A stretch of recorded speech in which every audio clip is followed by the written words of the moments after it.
Hi dears, welcome back to my channel. ഈ ഒരു model dress തയ്ക്കാൻ നമുക്ക് എത്ര മീറ്റർ ഫാബ്രിക് ആവശ്യം വരും? ഇത് പലർക്കും ഉള്ള സംശയമാണ് അല്ലേ. ഈ ഒരു മോഡലിൻ്റെ കട്ടിങ് ഞാൻ ചെയ്ത സമയത്ത് കുറേ പേരുടെ സംശയമായിരുന്നു, എത്ര മീറ്റർ ഫാബ്രിക്കാണ് ഇത്ര വയസ്സായ കുട്ടികൾക്ക് വേണ്ടത് എന്ന് ഇങ്ങനെ കുറേ കമൻസ് ആയിട്ട് എനിക്ക് വന്നിട്ടുണ്ടായിരുന്നു കേട്ടോ. ഓരോ ഏജിനും എത്രയ്ക്കാണ് മീറ്റർ എടുക്കേണ്ടത് എന്ന് നമുക്ക് തന്നെ ഈസി ആയിട്ട് കണ്ടുപിടിക്കാവുന്നതേ ഉള്ളൂ കേട്ടോ. അപ്പോൾ അത് കണ്ടുപിടിക്കാൻ ചെറിയ ഇക്വേഷനിലൂടെയാണ് ചെയ്തെടുക്കുന്നത്.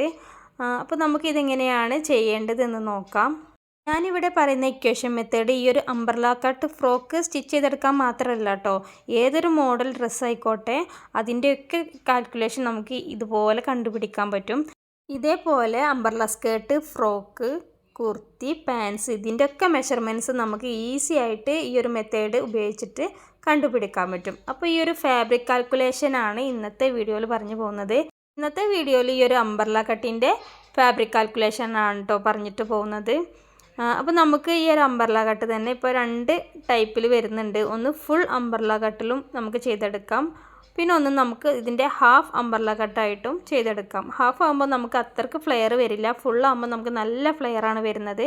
അപ്പോൾ ഇത് രണ്ടും നമുക്ക് ഈ കാൽക്കുലേഷനിൽ ചെറിയൊരു വ്യത്യാസത്തിൽ നമുക്ക് കണ്ടുപിടിക്കാനായിട്ട് പറ്റും. അപ്പോൾ ഞാൻ നിങ്ങൾക്ക് അതിൻ്റെ ഒരു പാറ്റേൺ കാണാൻ വേണ്ടിയിട്ടാണ് ഇതുപോലെ ഒരു പീസ് കട്ട് ചെയ്ത് കാണിക്കുകയാണ്. ഇതാണ് നമ്മുടെ ഹാഫ് അംബ്രല കട്ട് എന്ന് പറയുമ്പോൾ. ഹാഫ് എന്ന് പറയുമ്പോൾ ഫുള്ളിൻ്റെ പകുതിയാണ് വരുന്നത്. ടോട്ടൽ ലെങ്ത്ത് നോക്കിയിട്ടാണ് നമ്മൾ ഫാബ്രിക് കാൽക്കുലേഷൻ കണ്ടുപിടിക്കുന്നത്. ഇനിയിപ്പോൾ സ്കേർട്ട് ആണെങ്കിലും ഫ്രോക്ക് ആണെങ്കിലും കുർത്തി ആണെങ്കിലും ഒക്കെ നമുക്ക് എത്രയാണ് ടോട്ടൽ ലെങ്ത്ത് വേണ്ടത് അതിലൂടെ ഈ ഒരു ഇക്വേഷന് ആഡ് ചെയ്ത് കൊടുക്കുകയാണ് വേണ്ടത്. ഫോർ എക്സാമ്പിൾ പറയുകയാണെങ്കിൽ ഞാനിപ്പോൾ ഈ ഒരു ഫ്രോക്കിനെ ഹാഫ് അംബ്രല കട്ടായിട്ടും ഫുൾ അംബ്രല കട്ടായിട്ടും നമ്മൾ സ്റ്റിച്ച് ചെയ്തെടുക്കുകയാണെങ്കിൽ എത്രയ്ക്കാണ് ഫാബ്രിക് ആവശ്യം വരുന്നത് എന്ന് ഞാനിപ്പോൾ കാണിക്കുന്നത് കേട്ടോ. അപ്പോൾ ഞാനിവിടെ ഹാഫ് സർക്കിൾ അംബ്രല കട്ട് എന്നും ഫുൾ സർക്കിൾ അംബ്രല കട്ട് എന്നും രണ്ടായിട്ട് ഇതുപോലെ എഴുതിയിട്ടുണ്ട്. ഹാഫ് ആകുമ്പോൾ നമുക്ക് ഇത്രയാണ് വരുന്നത്, ഇതിൻ്റെ ഡബിൾ ആയിരിക്കും ഫുള്ളാകുമ്പോൾ വരേണ്ടത്. അപ്പം നല്ല വൃത്തത്തിലാണ് ഫുള്ള് വരുന്നത്. അപ്പോൾ അതൊന്ന് മാർക്ക് ചെയ്തെടുത്തിട്ടുണ്ട്. ഇനി നമുക്ക് ആദ്യം ഇവിടെ ഹാഫ് അംബ്രല കട്ട് എങ്ങനെയാണ് ചെയ്തെടുക്കേണ്ടതെന്ന്. അപ്പോൾ ഫുള്ളിൻ്റെ അത്ര ഏതായാലും ഫ്ലെയർ ഉണ്ടാവില്ല, ഫുള്ളിൻ്റെ ഹാഫിലേ നമുക്ക് വരുന്നുള്ളൂ. അപ്പോൾ അതാ ഇവിടുന്ന് ഇത്രയും ഭാഗമാണ് നമുക്ക് ലെങ്ത് ആയിട്ട് വരേണ്ടത്. ഈ ലെങ്ത്ത് നമ്മൾ എത്രയാണ് എടുക്കുന്നത് അതിന് ഡിപ്പെൻഡ് ചെയ്തിരിക്കും ഓരോ ഫാബ്രിക്കിൻ്റെയും മീറ്റർ കണക്കായിട്ട് വരുന്നത്. അപ്പോൾ ഞാനിവിടെ ഹാഫ് അംബ്രല ഫ്രോക്കിൻ്റെ ആ ഒരു മെഷർമെൻറ്റ്സ് ഇതുപോലെ നമ്മൾ എടുക്കുമ്പോൾ 5 വയസ്സായ കുട്ടികളുടെ മെഷർമെൻറ്റ്സിലാണ് കേട്ടോ ഇപ്പോൾ ഞാൻ എടുക്കുന്നത്. അപ്പോൾ എനിക്കിവിടെ 30 ആണ് ലെങ്ത്ത് വരുന്നത്. ടോട്ടൽ ലെങ്ത് ആയിട്ട് വരുന്നത് 30 ഇഞ്ചസാണ്. ഇതുപോലെ നിങ്ങളുടെ കുട്ടികൾക്ക് എത്രയാണോ ഫ്രോക്കിൻ്റെ ഫുൾ ലെങ്ത്ത് വരുന്നത് ആ ലെങ്ത്ത് ഇതുപോലെ നിങ്ങൾ എടുക്കുക കേട്ടോ. അതിലേക്ക് 2 ഇഞ്ച് തയ്യൽ തുമ്പും കൂടി ആഡ് ചെയ്തിട്ട് അങ്ങനെയും എടുക്കുക. അപ്പോൾ ഞാനിവിടെ എനിക്ക് വന്നിട്ടുള്ള ഫുൾ ലെങ്ത്ത് എന്ന് പറയുന്നത് 30 ഇഞ്ചസാണ്. ഈ ഒരു 5 വയസ്സായ കുട്ടികളുടെ മെഷർമെൻറ്റ്സ് ആണ് കേട്ടോ ഇപ്പോൾ പറയുന്നത്. അപ്പോൾ ഞാൻ ആ ഫുൾ ലെങ്ത്ത് 30 ഇഞ്ചസ് എന്ന് ഇവിടെ ആദ്യം മാർക്ക് ചെയ്ത് എടുക്കുന്നുണ്ട്. അപ്പോൾ ഈ ഒരു 30 ഇഞ്ചസ് നമുക്ക് ഒരു സൈഡിലാണ് നമ്മൾ മെഷർ ചെയ്തെടുത്തിട്ടുള്ളത്, ഫ്രണ്ടിൽ. അപ്പോൾ നമുക്ക് ബാക്കിലും അതുപോലെ തന്നെ 30 ഇഞ്ചസ് ആവശ്യം വരും. ഇനിയിപ്പോൾ ഫ്രോക്ക് ആണെങ്കിലും സ്കേർട്ട് ആണെങ്കിലും ഒക്കെ ഇതുപോലെ തന്നെ ഇട്ട് വരിക. കുർത്തി ആണെങ്കിലൊക്കെ ബാക്കിലും നമുക്ക് സെയിം 30 ഇഞ്ചസ് ആവശ്യം വരും. അപ്പോൾ ഞാനിതിനെ 2 കൊണ്ട് ഒന്ന് മൾട്ടിപ്ലൈ ചെയ്യുകയാണ്. ഈ ഒരു 30നെ 2 കൊണ്ടൊന്ന് മൾട്ടിപ്ലൈ ചെയ്ത് കൊടുക്കുമ്പോൾ നമുക്ക് 60 ഇഞ്ചസ് ആയിരിക്കും ടോട്ടൽ കിട്ടുക. ഇപ്പോൾ കിട്ടിയ നമുക്ക് 60 ഇഞ്ചസ് ഉണ്ടല്ലോ, ഈ 60 ഇഞ്ചസിനെ നമുക്ക് മീറ്ററിലേക്ക് മാറ്റണം. അപ്പം നമുക്ക് ഫാബ്രിക് എപ്പോഴും നമ്മൾ മീറ്റർ കണക്കിലാണല്ലോ മുറിച്ച് വാങ്ങുന്നത്. അപ്പോൾ ആ മീറ്റർ കണക്ക് കാണാനായിട്ട് ഈ 60നെ നമ്മൾ 40 കൊണ്ട് ഡിവൈഡ് ചെയ്ത് കൊടുക്കണം. അപ്പോൾ ഈ ഒരു 40 എങ്ങനെ കിട്ടിയതെന്ന് വെച്ചാൽ 1 മീറ്റർ എന്ന് പറയുന്നത് 40 ഇഞ്ചസാണ്. എപ്പോഴും നമുക്ക് 1 മീറ്റർ നമ്മൾ തുണി എടുക്കുമ്പോൾ അത് 40 ഇഞ്ചസ് ആയിരിക്കും ഉണ്ടാവുക. അപ്പോൾ 1 മീറ്റർ എന്ന് പറയുന്നത് 40 ഇഞ്ചസാണ്. അപ്പോൾ നമ്മൾ ഇഞ്ചസിനെ മീറ്ററിലേക്ക് കൺവേർട്ട് ചെയ്യാനായിട്ട് 40 കൊണ്ട് ഒന്ന് ഡിവൈഡ് ചെയ്തെടുക്കുന്നുണ്ട്. 60 ഡിവൈഡഡ് ബൈ 40 ഇതാണ് നമ്മുടെ ഇക്വേഷൻ വന്നിട്ടുള്ളത്. ഇപ്പോൾ നമുക്ക് കിട്ടുന്ന സംഖ്യ ഉണ്ടല്ലോ അതായിരിക്കും നമ്മുടെ ഈ ഒരു മോഡൽ സ്റ്റിച്ച് ചെയ്തെടുക്കാൻ നമുക്ക് വേണ്ട ഫാബ്രിക്കിൻ്റെ മീറ്റർ കണക്ക് എന്ന് പറയുന്നത്. അപ്പോൾ 60നെ 40 കൊണ്ട് ഡിവൈഡ് ചെയ്യുമ്പോൾ എനിക്കിവിടെ 1.5 മീറ്ററാണ് ക്ലോത്ത് വേണ്ടത്. 5 വയസ്സായ കുട്ടികൾക്ക് 1.5 മീറ്ററാണ് ഈ ഒരു ഹാഫ് സർക്കിളിൽ നമുക്ക് അംബ്രല കട്ട് ഫ്രോക്ക് സ്റ്റിച്ച് ചെയ്തെടുക്കാൻ ആവശ്യം വരുന്നത്. ഇപ്പോൾ മനസ്സിലായിട്ടുണ്ടാവുമെന്ന് വിശ്വസിക്കുന്നു. അപ്പോൾ ഇതേപോലെ നമുക്ക് ഏത് കണക്കും നമുക്ക് കണ്ടുപിടിക്കാൻ പറ്റും കേട്ടോ. അപ്പോൾ നമ്മൾ ഹാഫ് സർക്കിൾ ചെയ്ത് ഇനി നമുക്ക് ഫുൾ സർക്കിൾ ഇതുപോലെ ചെറിയൊരു വ്യത്യാസം വരുന്നുള്ളൂ. സെയിം മെത്തേഡ് തന്നെയാണ് നമ്മൾ യൂസ് ചെയ്യുന്നത്. അപ്പം ഞാൻ ഈ ഒരു ഫുൾ സർക്കിളും 5 വയസ്സായ കുട്ടികളുടെ മെഷർമെൻറ്റ്സ് തന്നെ കേട്ടോ ചെയ്തെടുക്കുന്നത്. ഇവിടെയും ഞാൻ ആദ്യം ഫുൾ ലെങ്ത്തിൻ്റെ ആ ഒരു മെഷർമെൻറ്റ്സ് നമ്മൾ എടുക്കുക. അപ്പോൾ 5 വയസ്സായ കുട്ടികൾക്ക് ഞാൻ 30 ഇഞ്ചസ് ആയിരുന്നു എടുത്തിട്ടുണ്ടായിരുന്നത്. അപ്പോൾ അതിൽ മാറ്റമൊന്നും വരുന്നില്ല. അപ്പോൾ നമ്മുടെ ഫുൾ ലെങ്ത്ത് എത്രയാണോ വേണ്ടത് അതെടുക്കുക.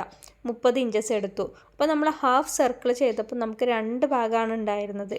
അതത്ര ഫ്ലെയർ വരില്ല കേട്ടോ. ഫുൾ സർക്കിൾ എന്ന് പറയുമ്പോൾ നല്ല ഫ്ലെയറിലാണ് വരുന്നത്. അപ്പം ഇതിനെ നമുക്ക് 4ആയിട്ട് ഡിവൈഡ് ചെയ്യാനുണ്ട്. ഇതുപോലെ 4 പാർട്ടാണ് വരുന്നത്. ഹാഫ് സർക്കിൾ ആയപ്പോൾ 2 ആയിരുന്നു. ഫുൾ സർക്കിൾ ആകുമ്പോൾ നമുക്ക് 4 വരുന്നുണ്ട്. 4 പാർട്ട് വരുന്നുണ്ട്. അത്യാവശ്യം നല്ല ഫ്ലെയറും വരുന്ന ഒരു ഡ്രസ്സായിരിക്കും ഇങ്ങനെ ഫുൾ സർക്കിളിൽ ചെയ്യാനായിട്ട്. അപ്പോൾ എന്തായാലും നമുക്ക് ഹാഫിൻ്റെ ഡബിൾ എന്തായാലും വേണം. അപ്പോൾ ഈ 2 എന്നുള്ളത് ഇവിടെ 4 കൊണ്ടാണ് നമ്മൾ ഡിവൈഡ് ചെയ്യേണ്ടത്.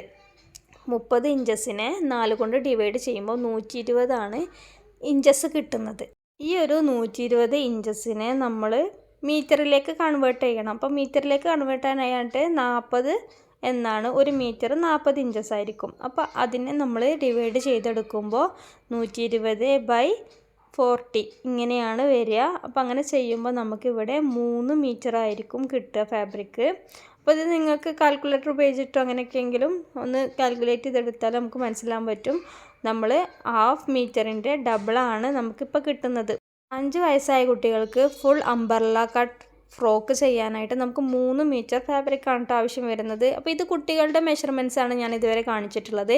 ഇനി നമുക്ക് വുമൻസിൻ്റെ നോക്കാം കേട്ടോ. ലാർജ് സൈസിൽ ലേഡീസിന് വരുന്ന ഒരു മെഷർമെൻറ്റ്സ് എങ്ങനെയാണ് വരുന്നത് നോക്കാം. സെയിം മെത്തേഡിൽ തന്നെയാണ് ഇതും ചെയ്യേണ്ടത്. അപ്പം ഞാനിവിടെ ലാർജ് സൈസ് ഒന്ന് കാണിക്കാം കേട്ടോ. ഫുൾ ലെങ്ത് ആയിട്ട് ഞാനിവിടെ 60 ഇഞ്ചസാണ് എടുക്കുന്നത്. അപ്പോൾ 60 നമുക്ക് ഫ്രണ്ടിലും ബാക്കിലും 60 വരണം. അപ്പോൾ അതിനെ ഞാൻ 2 കൊണ്ട് ഡിവൈഡ് ചെയ്യാണ്. അപ്പോൾ എനിക്കിവിടെ ടോട്ടൽ 120 ഇഞ്ചസാണ് കിട്ടുന്നത്. ഇതിനെ നമ്മൾ മീറ്ററിലേക്ക് കൺവേർട്ട് ചെയ്യണം. അതിന് വേണ്ടിയിട്ട് 40 ഇഞ്ചസാണ് 1 മീറ്റർ. അപ്പോൾ അത് ഞാനിവിടെ 120നെ 40 കൊണ്ട് ഡിവൈഡ് ചെയ്യുന്നു. അങ്ങനെ ചെയ്യുമ്പോൾ നമുക്ക് ഇവിടെ കിട്ടുന്നത് 3 മീറ്ററാണ് കേട്ടോ. ഈ 3 മീറ്റർ ക്ലോത്ത് നമുക്ക് ഹാഫ് അംബർല കട്ട് ചെയ്തെടുക്കുമ്പോൾ നമുക്ക് ഈ ഒരു 3 മീറ്ററാണ് വരുന്നത്. അത് തന്നെ നമുക്ക് ഫുൾ അംബർല കട്ടായിട്ട് ചെയ്തെടുക്കുമ്പോൾ എത്രയാണ് വരുന്നത് നോക്കാം. അപ്പോൾ 60നെ 4 കൊണ്ട് ഞാൻ ഡിവൈഡ് ചെയ്യാണ്. 4 എന്ന് പറയുമ്പോൾ അറിയാമല്ലോ ഫുൾ അംബർല കട്ട് ചെയ്യാനായിട്ടാണ് കേട്ടോ. അപ്പം അത് മൾട്ടിപ്ലൈ ചെയ്യുമ്പോൾ 240 നമുക്ക് കിട്ടുന്നത്. ഈ 240നെ നമുക്ക് മീറ്ററിലേക്ക് കൺവേർട്ട് ചെയ്യാനായിട്ട് 40 കൊണ്ട് ഡിവൈഡ് ചെയ്ത് കൊടുക്കുക. അങ്ങനെ ചെയ്യുമ്പോൾ നമുക്കിവിടെ ടോട്ടൽ 6 മീറ്ററാണ് കിട്ടുന്നത്. ഇതുപോലെ ഫുൾ ലെങ്ത്ത് നോക്കിയിട്ട് ഏതൊരു ഔട്ട്ഫിറ്റിൻ്റെയും ഫാബ്രിക് കാൽക്കുലേഷൻ നമുക്ക് ഈസി ആയിട്ട് കണ്ടുപിടിക്കാം കേട്ടോ. അപ്പോൾ നമുക്ക് തന്നെ ഒരു ഐഡിയ ഉണ്ടാവും ഈ ഒരു ഡ്രസ്സിന് എത്ര മീറ്ററാണ് വേണ്ടത് എന്നുള്ളത്. ഈ ഒരു മെത്തേഡിലൂടെ നമുക്ക് കുട്ടികളുടെയും വലിയവരുടെയും ഇനിയിപ്പം കുർത്തിക്കൊക്കെ നമുക്ക് 45, 47 ആ ഒരു ലെങ്ത്തിലുള്ളതൊക്കെ നമുക്ക് ഇതുപോലെ കണ്ടുപിടിക്കാൻ പറ്റും കേട്ടോ. പിന്നെ സ്ലീവ്സിന് നമുക്ക് അതിൽ തന്നെ ഉണ്ടാവും. അതിന് എക്സ്ട്രാ നമ്മൾ കാൽക്കുലേറ്റ് ചെയ്യേണ്ട ആവശ്യമില്ല. അത് നമുക്ക് സൈഡിൽ നിന്നൊക്കെയാണ് എടുക്കേണ്ടത്. ലാർജ് XL ഒക്കെ സൈസുകാർക്കാണെങ്കിൽ നമുക്ക് സ്ലീവ്സിന് സൈഡിൽ നിന്ന് തന്നെ കിട്ടും. ഇനി കുറച്ച് സൈസ് കൂടുതലുള്ളവരാണെങ്കിൽ നമുക്ക് എന്തായാലും സ്ലീവ്സിന് എക്സ്ട്രാ നമ്മൾ ഇതിൻ്റെ കൂടെ തന്നെ ഇതുപോലെ മെഷർ ചെയ്തെടുത്താൽ മതി കേട്ടോ. സ്ലീവ്സിൻ്റെ ലെങ്ത്ത് നോക്കിയിട്ട് മെഷർ ചെയ്തെടുക്കാൻ പറ്റും. അതുപോലെ 1 വയസ്സ് മുതൽ നമുക്ക് എത്ര വയസ്സ് വരെയും ഇതുപോലെ ഈ മെഷർമെൻറ്റ്സിൽ കണ്ടുപിടിക്കാൻ പറ്റും കേട്ടോ. ഇപ്പോൾ ഞാൻ ഈ പറഞ്ഞ കാൽക്കുലേഷൻ നിങ്ങൾക്ക് മനസ്സിലായിട്ടുണ്ടാവും എന്ന് പ്രതീക്ഷിക്കുന്നു. അപ്പോൾ ഇതുപോലത്തെ വീഡിയോസിനായിട്ട് എൻ്റെ ഈ ഒരു ചാനൽ സബ്സ്ക്രൈബ് ചെയ്യാനും ലൈക്ക് ചെയ്യാനും ഹൈപ്പ് ചെയ്യാനും മറക്കരുതേ. Thank you for watching. By.